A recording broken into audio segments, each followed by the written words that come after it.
ಉಳಿದ ಕ್ಷೇತ್ರಗಳಲ್ಲಿ ಜೆಡಿಎಸ್ಗೆ ಎಷ್ಟು ಅಂತ ಹೇಳಿ. JDS ಪಕ್ಷ ನಾವು ಆವತ್ತಿಂದನೂ ಹೇಳಿದ್ದೀವಿ, ನಮಗೆ 3 ಕ್ಷೇತ್ರ ಅಥವಾ 4 ಕ್ಷೇತ್ರ ಅಷ್ಟೇ ಕೇಳಿರ್ತಕ್ಕಂಥದ್ದು. ನಾವು 8 ಕೊಡಿ 10 ಕೊಡಿ ಅಂತಕ್ಕಂಥ ಮನವಿಯನ್ನೇ ಮಾಡಿಲ್ಲ. ಅದನ್ನು ಕೂಡ ನಮ್ಮ ಪಕ್ಷ ಗೆಲ್ತಕ್ಕಂಥ ಕ್ಷೇತ್ರಗಳಲ್ಲಿ ಮಾತ್ರ ಕೇಳ್ತಾ ಇದ್ದೇವೆ.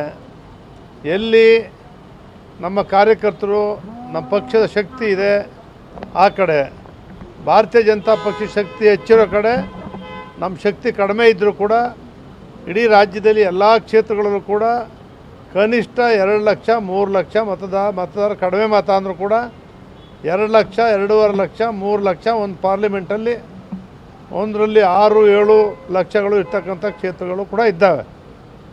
ಆ ಮತಗಳನ್ನು ಸಂಪೂರ್ಣವಾಗಿ ಭಾರತೀಯ ಜನತಾ ಪಕ್ಷದ ಅಭ್ಯರ್ಥಿಗಳಿಗೆ ಹಾಕ್ಸ್ತಕ್ಕಂಥದ್ದು. ನಮಗೆ ಕೊಡ್ತಕ್ಕಂಥ ಕ್ಷೇತ್ರಗಳಲ್ಲಿ ಭಾರತೀಯ ಜನತಾ ಪಕ್ಷದ ಮತಗಳು ಇದ್ದಾವೆ.